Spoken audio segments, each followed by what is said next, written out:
કોનો ફોન આવ્યો?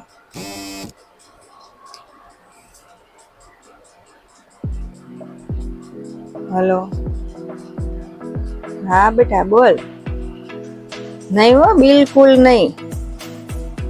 જ્યાં સુધી તને કામ કરીને દેતા હતા ત્યાં સુધી હારા હતા તાર હાહુ. ને હવે તારે એનાથી જુદું થવું છે. અત્યારે તારે એની સેવા કરવાનો ટાઈમ છે, સમજી તું?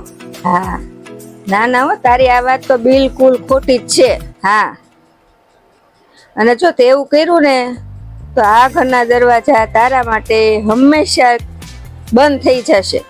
આટલું યાદ રાખજે તું. હા, મૂક ફોન હવે. લે મમ્મીજી, શું થયું? કેમ આવી રીતે ઊંચા અવાજે વાત કરો છો? કોની સાથે વાત કરતા હતા? કોણ હોય બીજું? તારી નણંદ? હા, નોખું થવું છે એને. લે, વળી દીદીને શું થયું? મેં તો બહુ ગભલાવી નાખી એને. અત્યારે સાસુ સસરાની સેવા કરવાનો ટાઈમ છે ને હવે નોખું થવું એવું હાલે? અરે મમ્મીજી, એ તો તમારી દીકરી છે, એને તમે આવું કહી દો.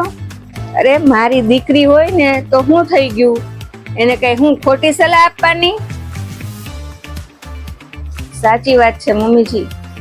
દીકરી અને વહુ બંને માટે નિયમો તો સરખા જ હોવા જોઈએ ને.